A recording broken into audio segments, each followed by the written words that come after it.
Now, with the reports of Arsenal signing Martin Zubimendi in the summer, a lot of people were confused how this fits the squad. Now, what we saw against Zagreb was a perfect rendition of how he is going to work, with Jorginho acting as that role brilliantly yet again. In this video, we're going to talk about what he did brilliantly and how Zubimendi can improve on that for next season. So let's get into it. Now, first of all, against Zagreb, I think there were some interesting prospects that Arsenal actually did within the game. While tactically, I think Arsenal near enough played how they play all the other games when they have a ball dominant side. I really did like a lot of specific things, such as the players going a lot more centrally, it feels like, and a lot more box crashing from the midfield, as you saw Odegaard getting a lot more in there than usual, and Declan Rice making really good progressive runs, which he's been doing brilliant the last few weeks. Now, one of the reasons why I think this worked really successful is because of Jorginho. Now, everyone who knows me from this channel will know I'm a massive Jorginho fan. I think he's been a brilliant servant of Arsenal, and for £10 million,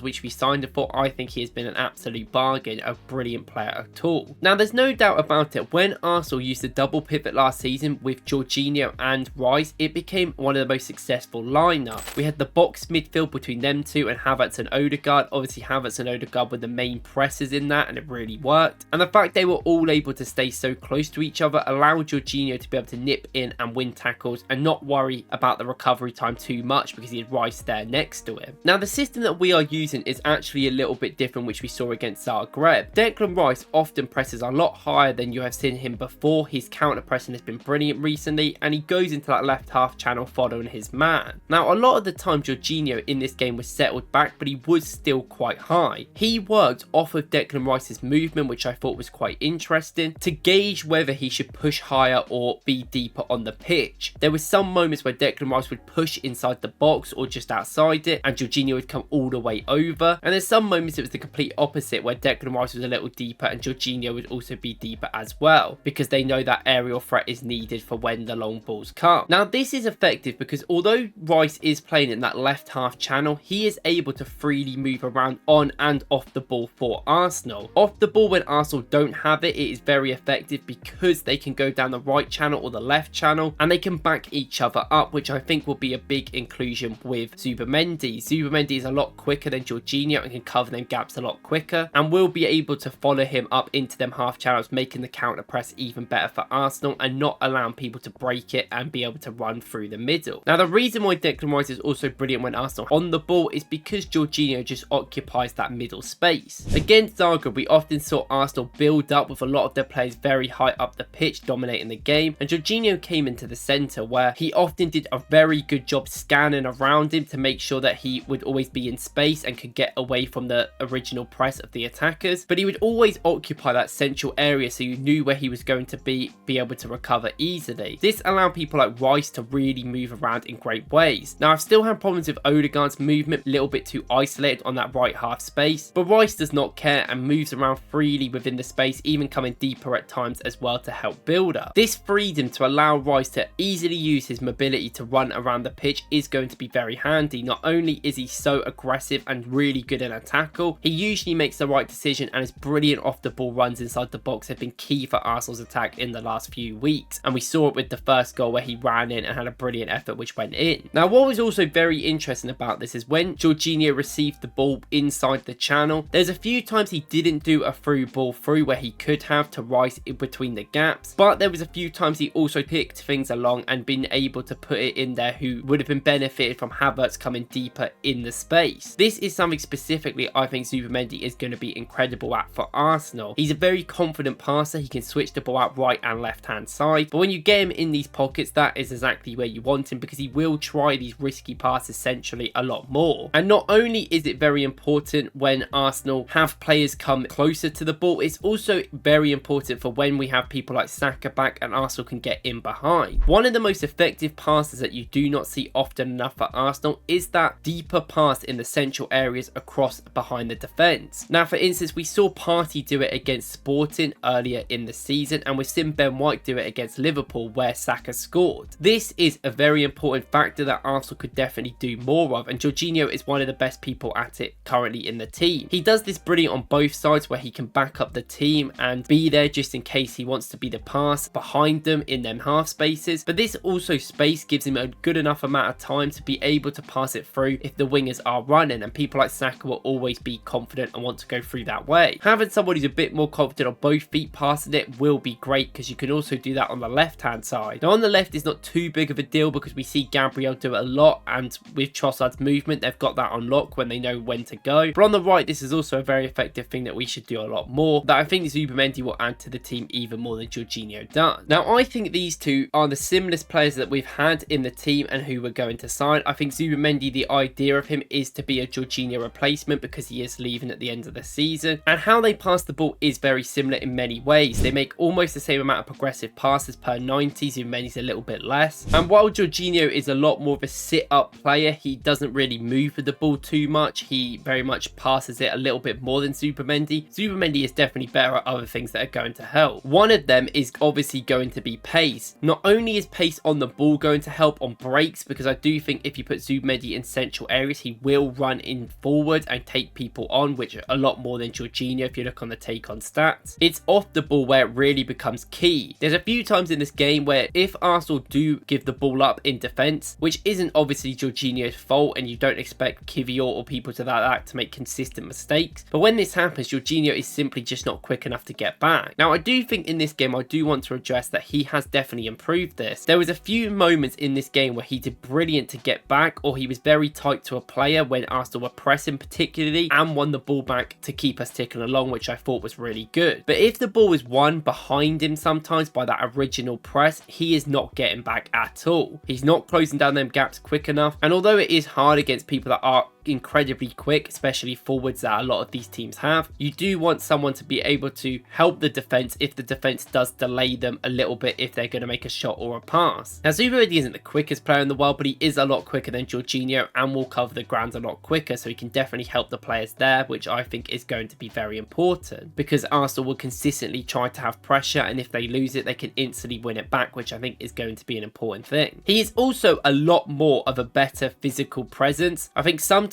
you've seen in the past Jorginho's physicalness has been quite poor. Now he doesn't really play with that in mind, he uses his body very well, but Zubimendi is a lot more aggressive in a tackle, he's a lot more there and makes a lot more defensive actions per 90, which could also be a project of Real Sociedad over Arsenal, you have to think. But something that is quite clear is that he is better in the air, he wins more aerials per 90, and Jorginho is quite good at moving himself in positions when the ball is put into the air to kind of put it on his feet and work off it like that. But when the ball is kicked long, you have to see Declan Rice walk in front of Jorginho to try and win in them aerial duels to get Arsenal on the attack, which is alright sometimes when you've got Havertz as well in the midfield, but I do think it gets to the point where it could be a liability if it goes over them two players, so that is definitely good to have as well. Now I do think it is important that Zubimendi will have to be nurtured into the team, but I do think not only does it give Rice a lot more freedom where he can basically do what he wants, Zubimendi will be able to pick the ball up deeper, near enough where the centre backs are, and he will be able to spread the ball out wide and deeper and make better passes, which I think is a great thing. Now the point where this could be quite interesting is if Arsenal play against teams that obviously are going to be mid-block a lot more. Teams that have a low block against Arsenal, I think if Ben White comes back, Arsenal have a lot more of a better setup to actually get past these teams. But if Arsenal can stay tight as well in the midfield, I think this only helps. And if Zubimendi is willing to make some more risky passes centrally, this is not only going to get better people in better positions, but if we have more players making runs like Rice does into the box, we're going to create more chances for the team. I would love to see Odegaard not always want the ball to feet and sometimes just make them dastardly runs into the box as well. Although I get why, because he has to be that main creator from just outside the box. And I think overall, if Zubimendi signs, it's going to make Arsenal one of the most aggressive teams in the league as well from counter pressing. I think Jorginho has got a lot better at this, like we said, but when he's in the box as well as Rice trying to defend, Zubimendi can do that brilliantly as well, and he can win the ball back, go past the player and put it through, which I do think is going to make us a much better outfit. Now this obviously isn't the only way that Zubimendi could be used. We could use a diamond, and you might see people like Miles Skelly also occupy a role in there, and this mostly was something we worked on in this game, I think, for the central areas to be a key point of the attack, which we haven't used, and it was more of a trial effort, I think, to see how we can make this strategy work going forward. But I do think Zubimendi and Rice are definitely the two that will play next season, although that does mean Rice will continue continue to be in this left centre mid spot, but I'm not too against it right now. I do think maybe you can change it though, of course. Now, I don't want this video always just to be about Zubimendi, because Jorginho had a brilliant game, which I do think needs to be looked at. Some of his stats as well really show what the involvement he had. He made 77 out of 87 passes, which is an incredible amount of passes to even have in a game. He made 101 touches, 9 passes into the final third, and 3 out of 6 accurate long balls, while only making 0 out of 2 dribbles. The dribbles and the long balls you would obviously want Zubimendi to improve on, but the involvement of the game, the touches and the passes, the defensive work and the duels one is definitely brilliant by Jorginho. He is still working at an incredible level given his age and his experience within the team. Let me know in the comments what you guys think about the potential of Zubimendi joining, and if you think this is the best system that Arsenal can use in the midfield going forward. If not, I'll see you in the next one.